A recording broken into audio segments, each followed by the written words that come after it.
Yes, I've been able to reconnect with them, mainly on the phone. Some people I managed to see, but the movements are so limited and it was so unsafe for them to travel anywhere, and we were staying in the European Gaza hospital, we were staying inside the compound as well, so we didn't have any movements.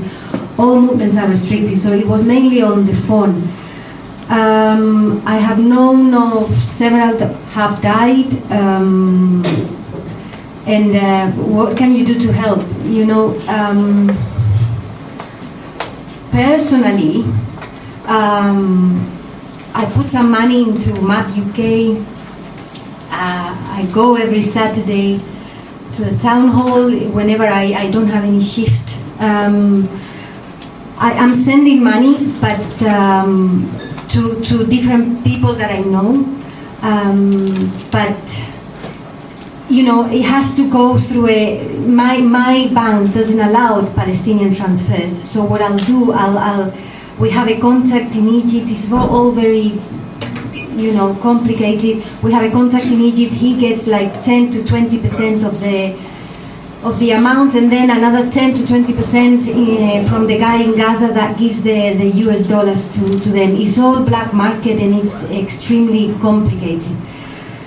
Probably Sarah will be in a better position to say, or Salim to say other ways to help directly people there. I don't know if I can add more, but it's really difficult, and it has become very difficult. Even my own family, getting money to them is almost impossible, and because of, as you know, of economy, you need a flow of cash, and Israel has stopped the flow of cash. They've just, so basically the cash circulating is the cash which has been circulating, you know, for the last 9 months, especially since the closure of the Rafah crossing. So I end up sometimes sending, I mean, my bank does allow, there's a few banks I can tell you afterwards if you want. I send to one of my brothers, and somehow eventually, sometimes weeks, sometimes months before they can get the cash. Sometimes they get cash in drips and drabs. And then otherwise, yeah, there are charities. I mean, you've heard about a few charities today from this event. You can support these charities, and I suppose it's the main thing is putting a pressure, isn't it? I mean, your last talk was inspiring. Is putting pressure on the government, because governments can get the aid in. It doesn't make sense to drop the aid by aeroplanes. I mean, I've seen a shocking video of an aid package landing on a group of people and killing them, and I'm not making this up.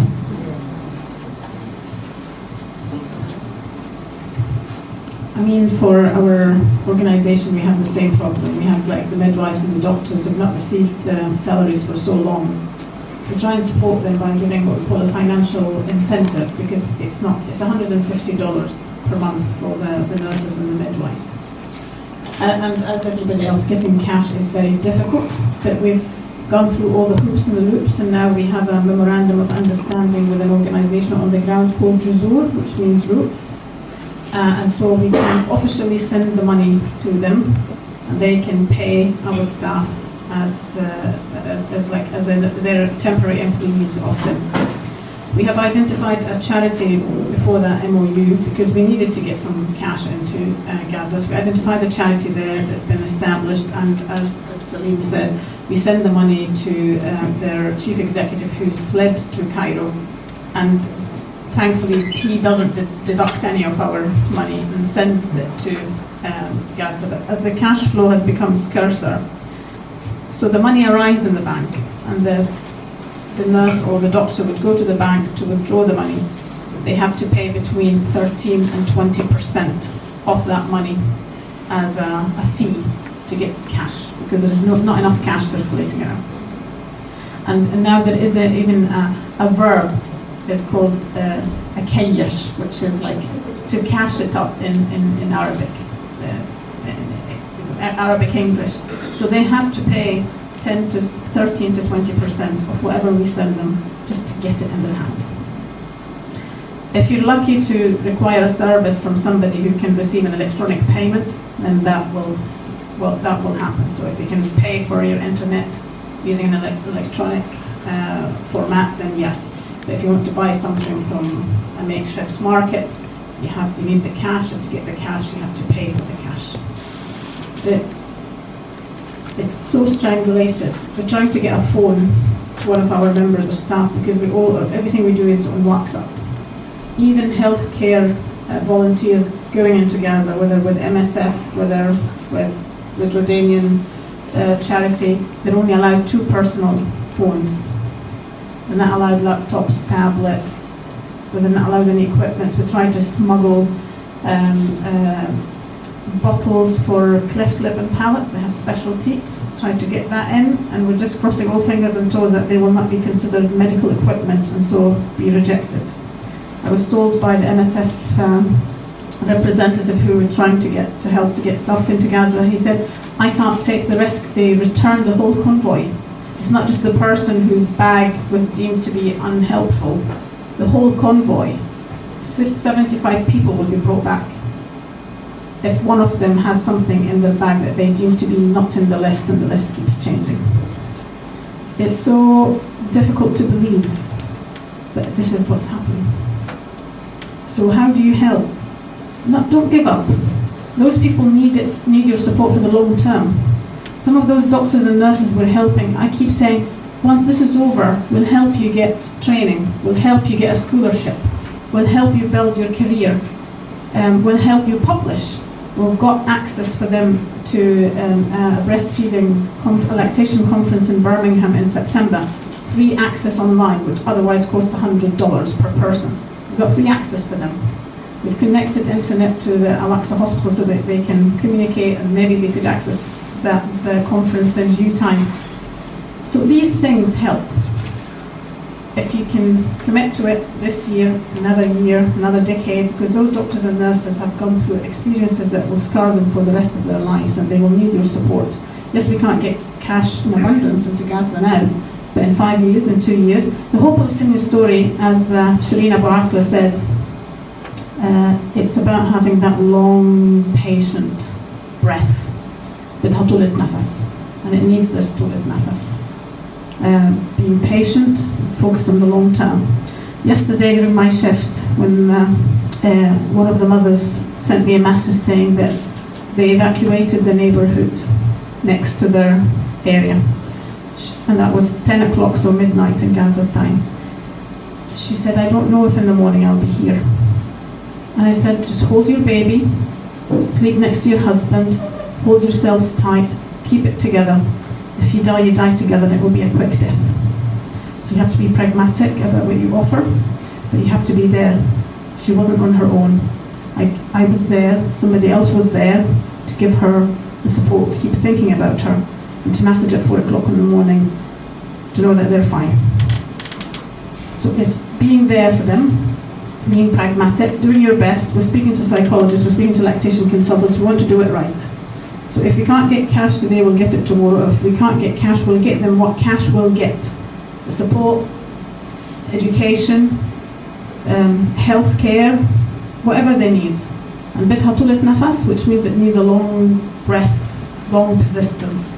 So if you can commit to it and not forget about it when all of this settles and becomes old news, please do. Sorry, I was just going to add to that, and you just mentioned at the end, donor fatigue is a huge problem in all these situations. I actually went from Gaza a week later. I was in Ukraine working with the Halo Trust, and the Ukrainian surgeons that I've met before were saying, we've been forgotten about. The media has a role to play. Obviously this audience is self-selecting, and you're here because you still appreciate the need. But as you were hearing, we need to look at the long term, and there will be donor fatigue. These casualties, and from an orthopedic perspective, all these children with amputations that are going to need prosthetics, rehabilitation, we're not even talking about the psychological trauma. Hopefully, as the young medical not as young medical professionals, but the young medical professionals here can look to the future and not forget the people of Gaza who are continuing to suffer. Just to say, it is painful. It will be painful. And I don't know how you get around the pain. I don't know how you grieve. Sometimes I do it in purpose and I don't put on the news, or I don't even phone my family for a while, because I can't take the pain anymore. And this is me living a very privileged life. And it's not fatigue in my case. It's the pain is too unbearable to take it anymore. You've cried your eyes out and you've got no more tears. In the case of others who have no family in Gaza, yes, it will be very painful to look at some of these images. And you will feel helpless because you don't know what to do. But hopefully today we've given you some tips, a few tips, and do it at your pace. Because these people need help. And you heard a lot about the resilience of Gaza. I mean, I don't want to brag here, but it's apparently Palestinians have the highest rate of PhDs in the world. You can even look at my own family. You know, 2 of my brothers have PhDs, another one has got masters, etc., etc.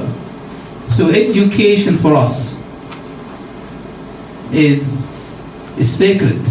You know, the first thing my brother, who I got him out of Gaza with his little children, he's in Egypt. The first thing he did and was looking at wasn't food or money, etc. He was looking for a school to get his children to be, so he doesn't miss on their schooling. And I was like, can you not be harsh on these little ones? Can you allow them to play? And he was like, no, they've missed a few months of their education, they need to be educated. So these people, you know, if you help him in any way, education, a bit of money, support, social, what they are going to ask you is they're not going to want to be dependent on you. They will want you to give them money to go to a university or etc. or to educate their children. They will be happy to barely survive, but they will want this education. They will want for their kids to be better.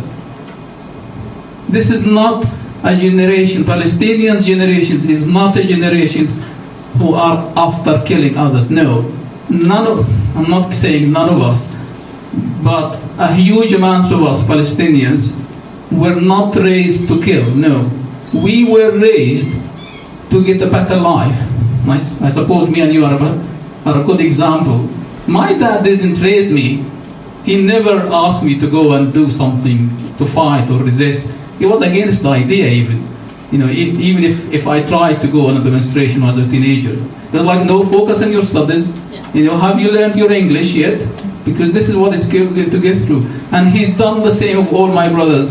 And the Palestinian fathers and mothers, a lot of them are this way. Because it's the only thing that gets you out of the tent is your certificate. That's the common thing. Is that anything else will go. Sorry. Anything else will go. The only thing that you can carry on with you from one refugee camp to another is your education, your certificate. Everything else goes. You build a house, they demolish it.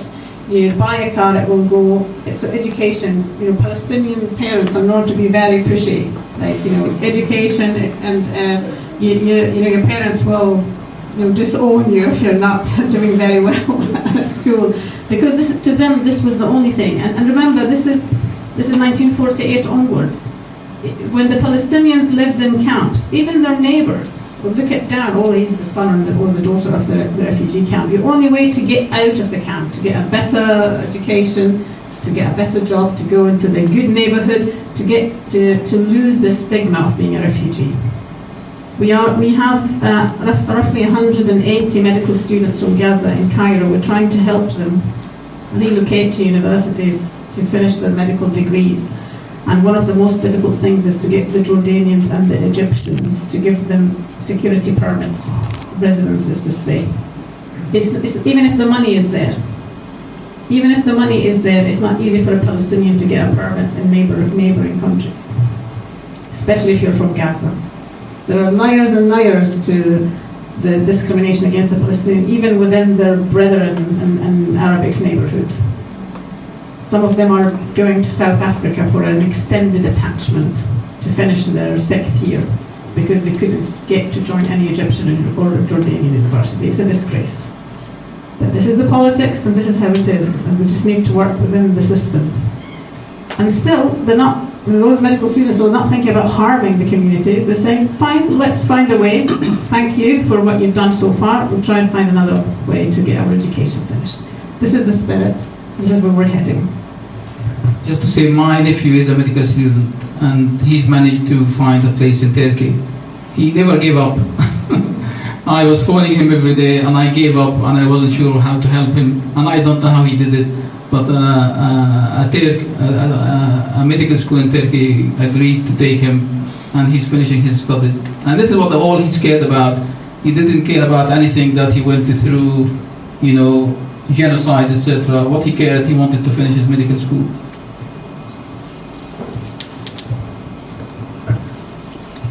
Thank you so much. Is there anyone that would like to ask a question? Take the mic.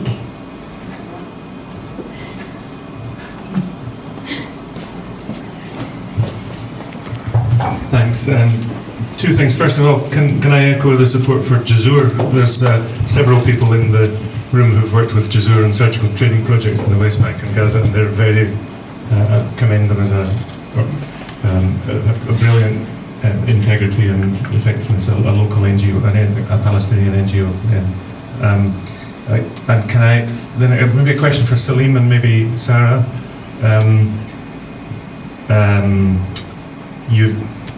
You've talked before, Salim, about, you always used to say to the medical students that they have circles of influence in the world,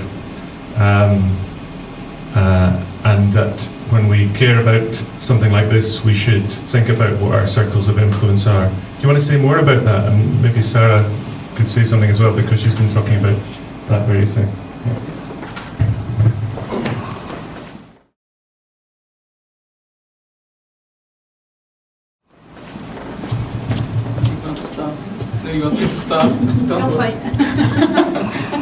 I'm a bit of a geek when it comes to euphemism. So I like to read a lot. So and basically I come across this concept is, what can you influence as a person? What can you change personally?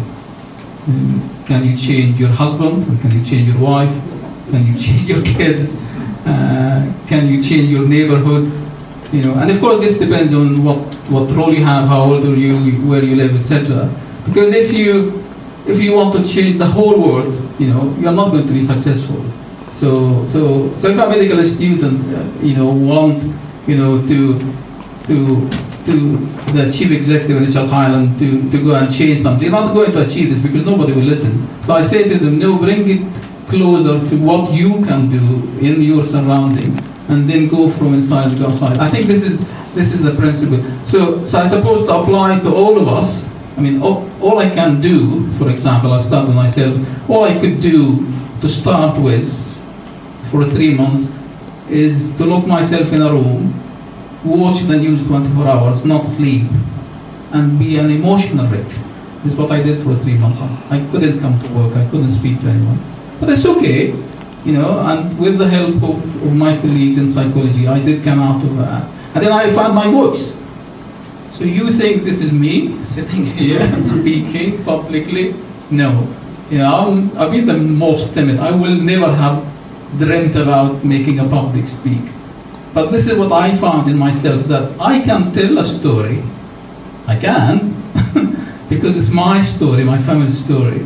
So this is probably what you need to do, I think, is to think about yourself, reflect. What can you do? You're not going to be Salim or Sarah, but what you can do to make a difference. just, I mean, it's beyond words. It's horrifying, and to me, I feel like every time I see something, and I'm like, okay, this is the worst. This is the absolute worst thing I've ever seen in my life. This is the worst story I've ever read. The worst photograph or video I've ever seen. And then a few days later, I see something worse. And I'm sure it'll be similar for most of you, that I have seen human bodies injured in ways I didn't know were possible. I have heard stories of cruelty that I don't think the most, perverse fiction writer could have thought up. It's horrifying, and it's corrosive, I think, to go through that on your own. And that's why linking up with other people, you can access that emotional support, that social support, but also extend your circle of influence. If you're going to a demonstration or a protest, one person on their own, usually, and there are exceptions, can't do much. But if you come together with other people, that's the only way things are ever done. That's the only way things have ever been changed throughout history. And so my recommendation, building on that idea of circles of influence, is link up with other people and make your circle of influence bigger, because it does make things that might seem impossible actually become possible.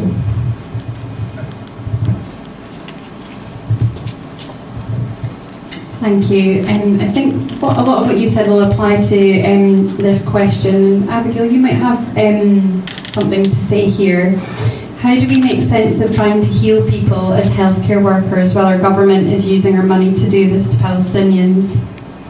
What do we do when we start to feel our own work here in Scotland is meaningless in light of Palestine and other genocides?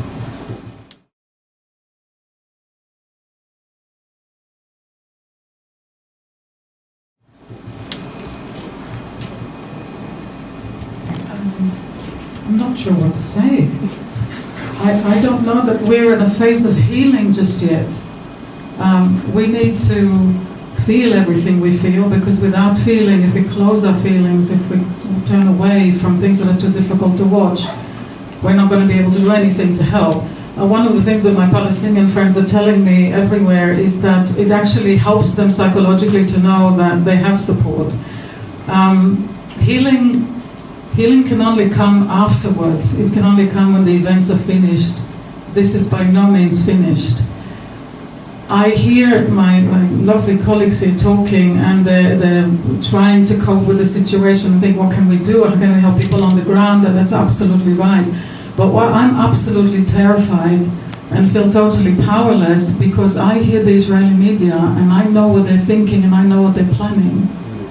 And what they're planning, they're not translating to English, and even if they did, our media will not be showing it. So I'm really scared for what's to come.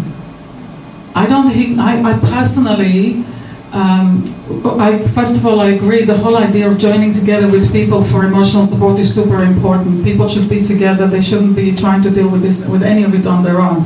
But this is a long journey, and healing maybe will come later, but not right now. Right now, this needs to stop. The effort needs to be, in addition to helping people on the ground, at least half the effort needs to be to stop this. Our politicians are criminals, every single one of them. I mean, the Labour Party, I don't know how many of you liked Tories. Many people I know, including myself, feeling a bit of relief that they were out, because they're a bunch of, chaotic, I don't know what. But Labour are supporting Israel too. Keir Starmer is supporting Israel. Some of the comments he made in the beginning when this started were absolutely appalling. I think he retracted here and there. The whole nonsense about the scandal of anti-Semitism in the Labour Party, that was absolute nonsense. The whole thing was to distract from what's really important, which is what's happening in Gaza right now, what Israel is doing in Gaza. It's not happening, somebody's doing it. So forgive me, I mean, healing is really, really important, and we need to kind of, those of us who know me know that I always talk about we need to validate our feelings all the time. Whatever we feel is valid. Everything you feel is right. Powerlessness, anger, hatred, all of it is valid. No feeling is wrong. But the healing can only come after something has already finished, and this is by no means finished. This is I agree that this is needing to be for the long haul and for all kinds of reasons as well. I'm so sorry, I don't think I have a good answer to this question. I probably have a slightly different perspective on this, Abigail. It's more somebody who's got, family members who are just being killed as we speak. Is I think if you look at mainly probably the three of us, because we have some sort of Palestinian connections or a lot of Palestinian connections, is what you will find is, and it's interesting, even me reflecting, we've all found our ways of doing something, whether you call it healing or something different. As you can see, Sarah is the activist. I'm more pacifist, and I find my voice and my strength in, I suppose, in my credibility as a medic, as a doctor, as a consultant. People know me. I know a lot of people know me because I've looked after a lot of people. So I've used that strength to speak up. You are more gentle, I think. So you've used your skills to look after the things you care about, babies and their mothers. So I think this is, in my opinion, healing already. Whether it is, I feel anger all the time, I'm frustrated, I'm helpless, etc., which is fine. I'm just these emotions out. So what I've chosen is not to reject these emotions, just to live with them and acknowledge them. That is part of me, but I need to survive. I mean, the marathon has to continue, because if I stop, if you stop, if she stops, how are we going to help these trapped in Gaza?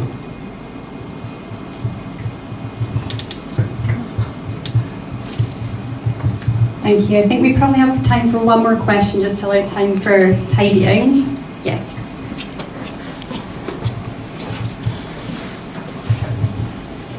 First of all, I'd like to thank all the speakers for their powerful and emotional testimony about the tragedy that's transpiring in Gaza and broadly in Palestine at the minute. One of the most vicious tropes that the Israeli state uses is that any criticism against them is more or less straight away labelled as anti-Semitism. Now, people who are informed know that that claim is absolute nonsense, because many of the peoples of the Middle East are all Semites. So how can you be against them all? However, what they really mean by anti-Semitism is that people who make political arguments, solid political arguments against a militarized state is anti-Semitic. That is a lie. People can make logical criticisms of an Israeli state and an outrageous military operation that has been going on since the Balfour Declaration.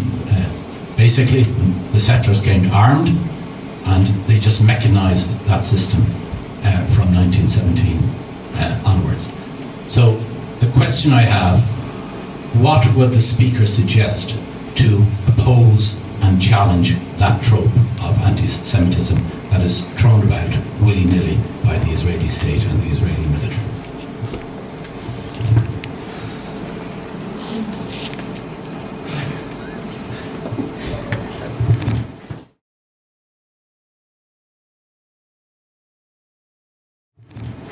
Ignore it. Focus on the crime. A crime is committed.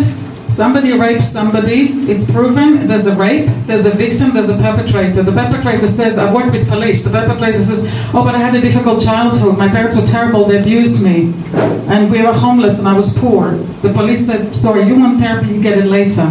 Right now, we're charging you with the rape that you committed." We focus on the crime. Israel is committing the crime of settler colonialism, which has always been genocidal. What we see in Gaza is the continuation of what they always planned to do. They just never finished it in 1948. And they ended up with refugee camps all around Israel, so they're finishing it now. At least they're trying to. Focus on the crime. Always focus on the crime. Anybody talks to you about anti-Semitism, about the Holocaust, about the Jews, honestly, ignore it. You can take my word for it. I come from there. I was indoctrinated there. So I can tell you it is irrelevant. You're supporting the Palestinians. If anybody says that to you, the answer to that is, Settler colonialism and genocide are crimes against humanity. The Palestinians are the victim. I'm sticking with them. And just ignore it. Don't debate it. There's nothing to debate. You don't debate with a pedophile. You don't debate with a rapist. You just call the crime for what it is. What we do inside our own society, we seem to be ignoring in the international sphere. It's a jungle out there. So our own politicians need to be pressured to speak about settler colonialism, to speak about genocide, and to call Israel for what it is, and it's a criminal state.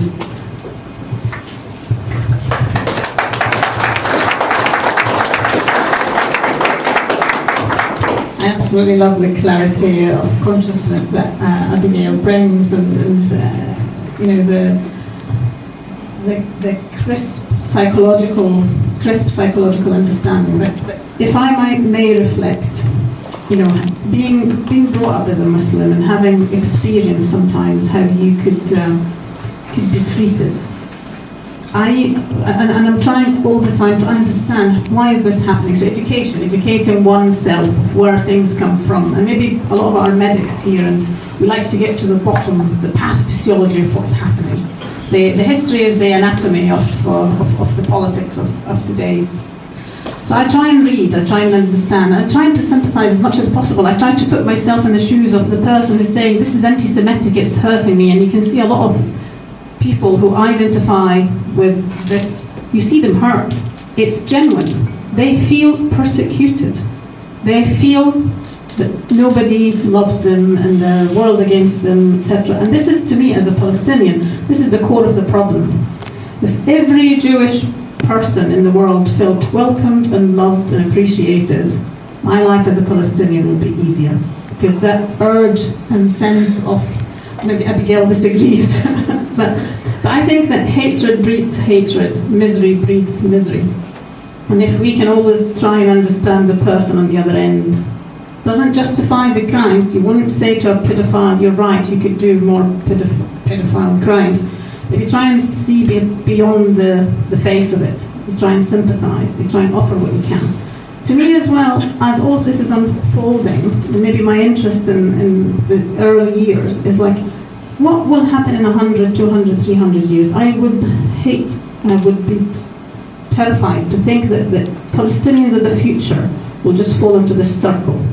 And somehow in years to come, a generation of Palestinians will feel that we were persecuted, we were left alone, and this is our turn to take justice in our hand and everybody criticising us as anti-Palestinian, whatever new term is. I think about the future in that term. Because how did this evolve? And how can we not be in that position ever? And these are my thoughts, I'm thinking loud, and maybe these thoughts might be uncomfortable, but I am very conscious of, I don't want my Jewish human being friends to feel that they are threatened and persecuted just for being Jewish. I don't want to feel in the future that we will continue this circle as Palestinians, and I hope that we will have the compassion within ourselves to not fall into this trap. But I think might have opened a can of worms.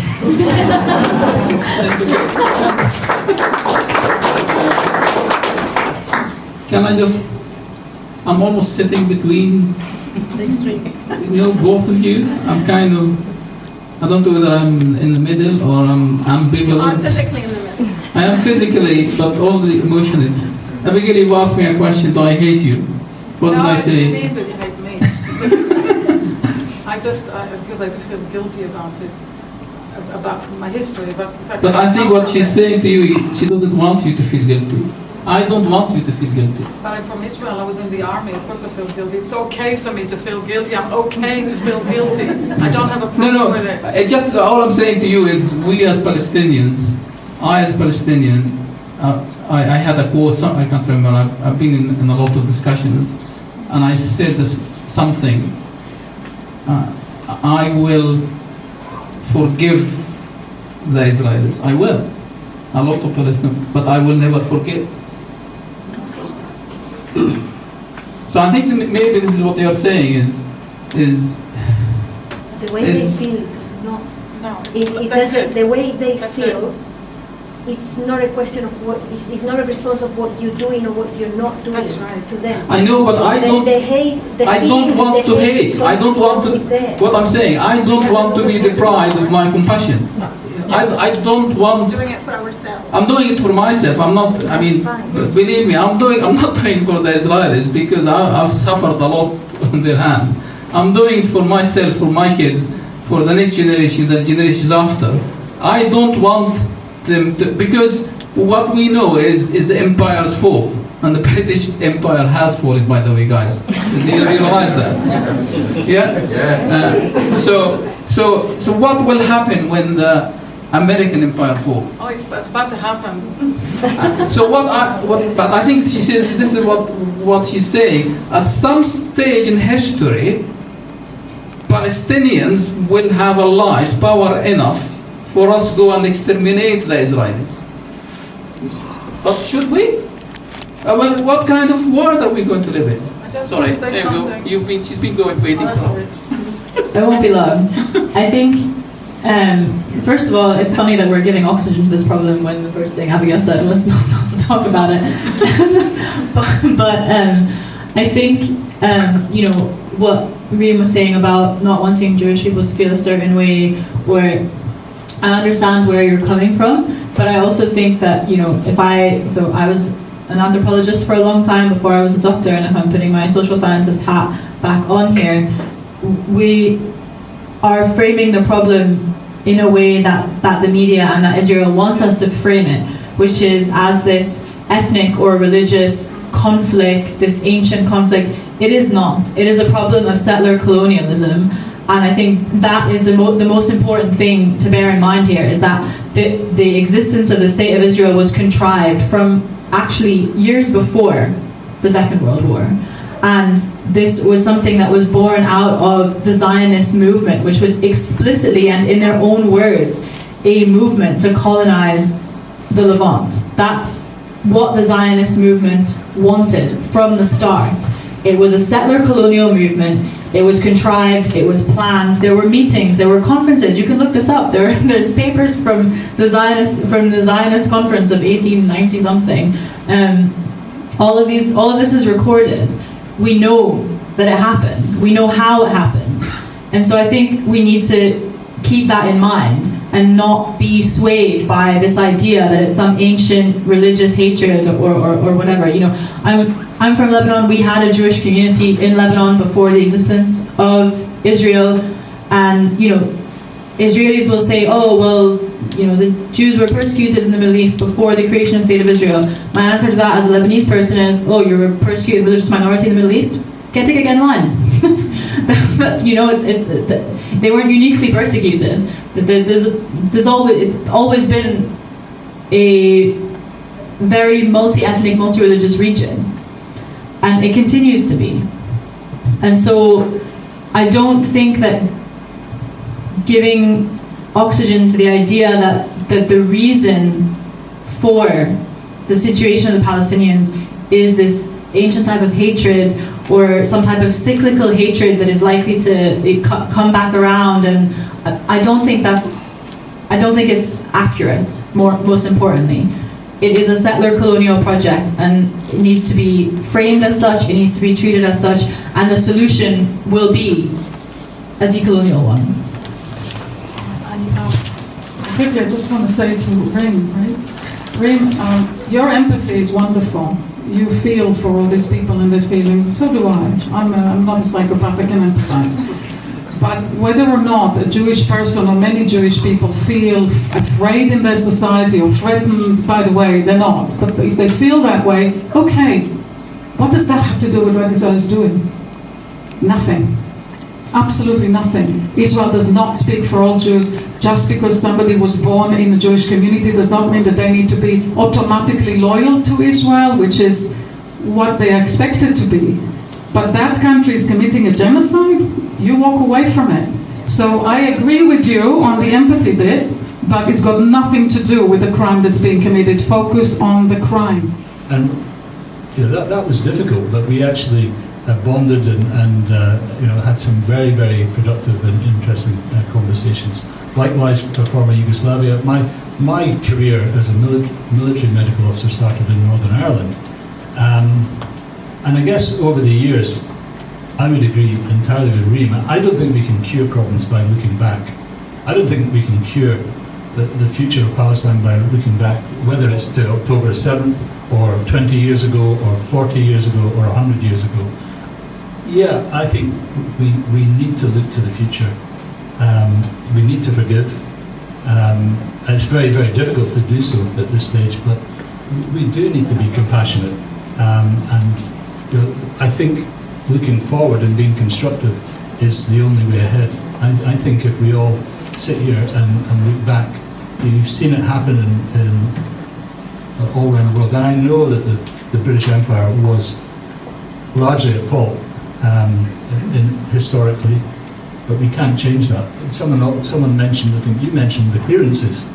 You know, the clearances were a major problem in the Highlands, and there are still Highlanders who talk about the clearances like they happened 10 years ago. And you know, I think we need to look to the future, and that would be the only thing that I say.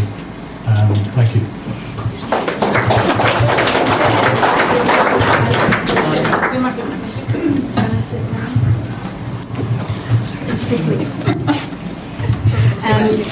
You know, I just wanted to emphasize, when I asked Agreed, living in Gaza right now,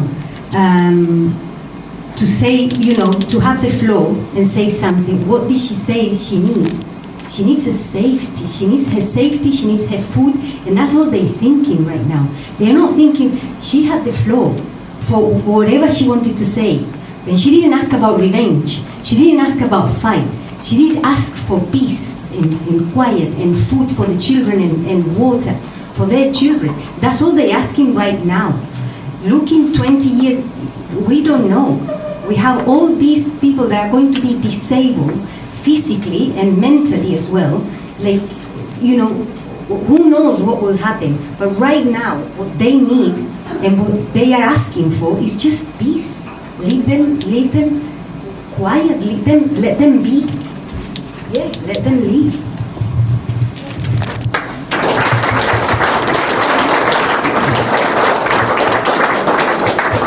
We have one last comment from the audience, and then we'll start closing.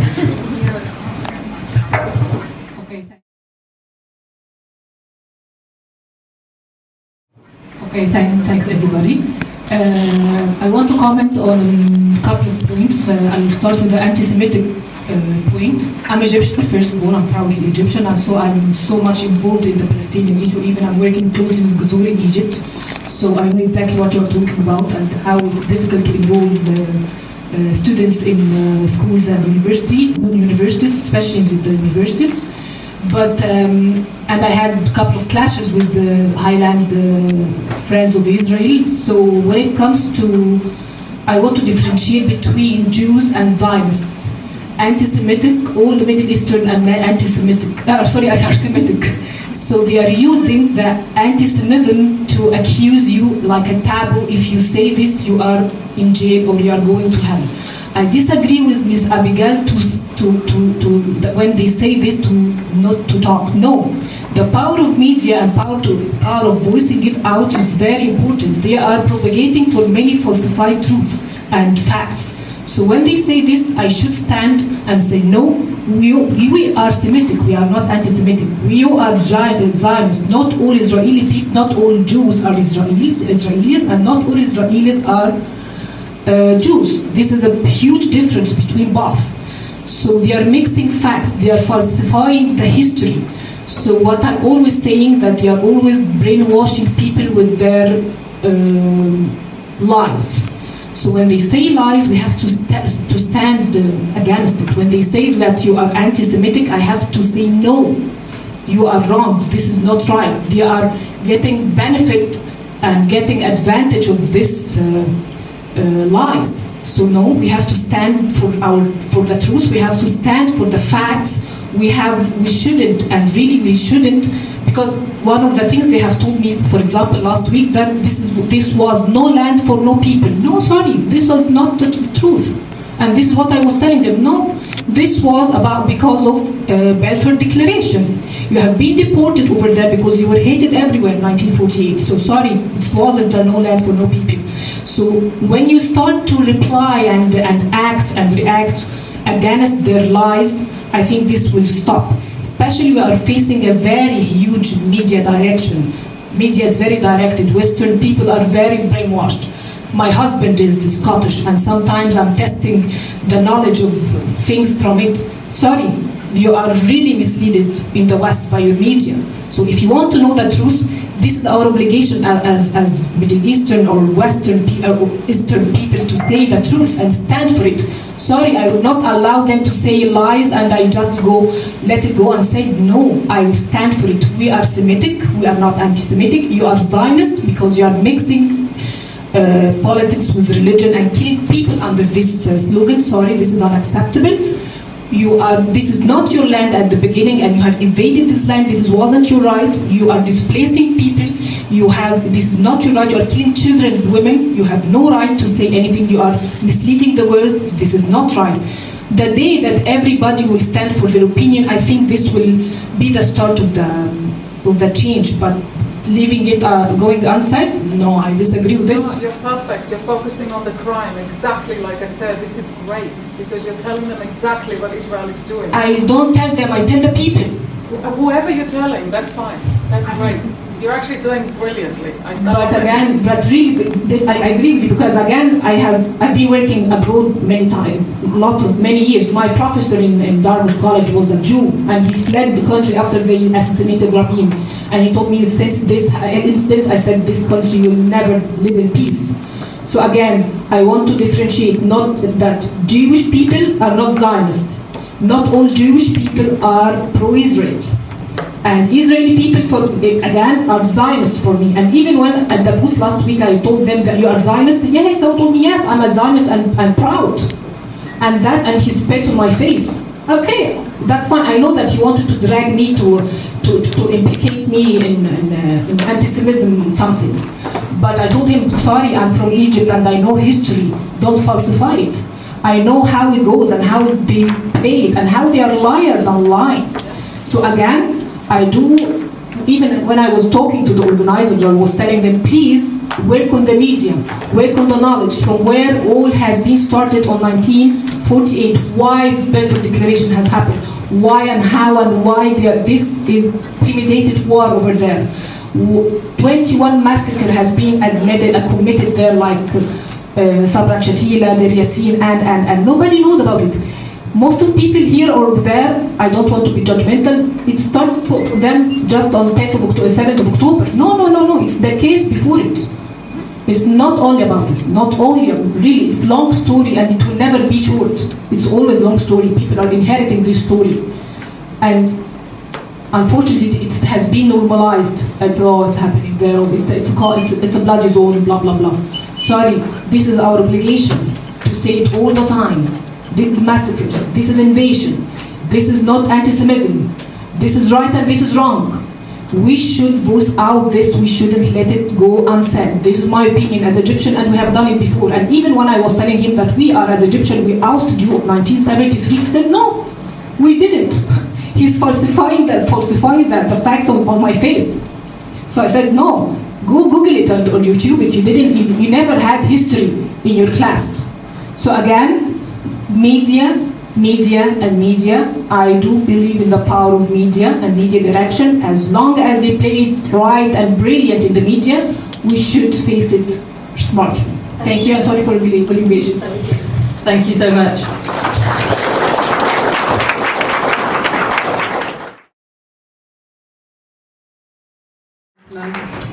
I think it's really important this evening that we take 1 minute silence to remember all health workers killed in Gaza and consider those working so tirelessly at this very moment. So if we can all take a moment, just time to carry them in our thoughts.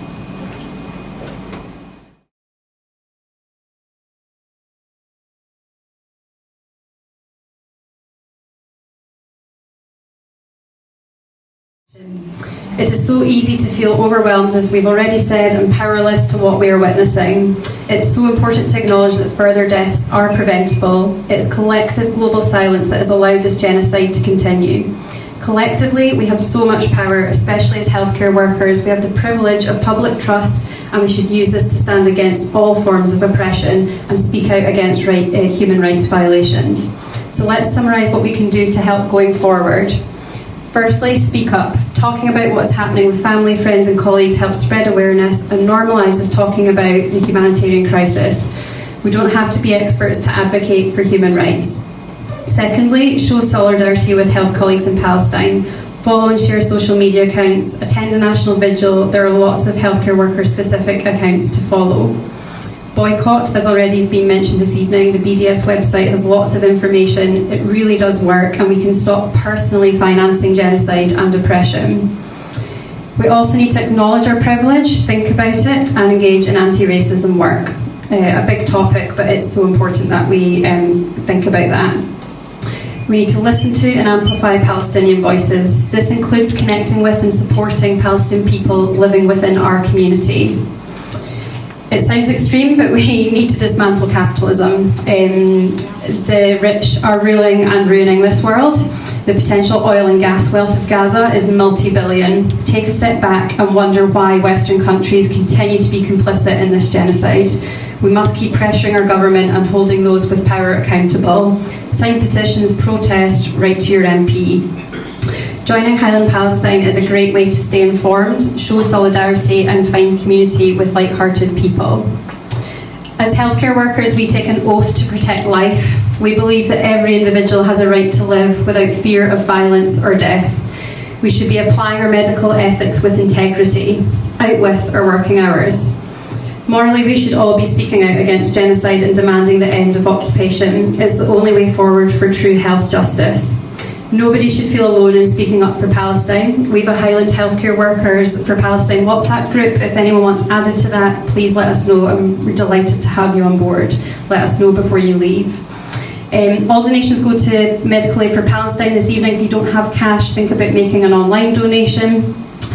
I hope our incredible speakers this evening have inspired us all to reflect and leave motivated with moral courage. And finally, free Palestine. Thank you.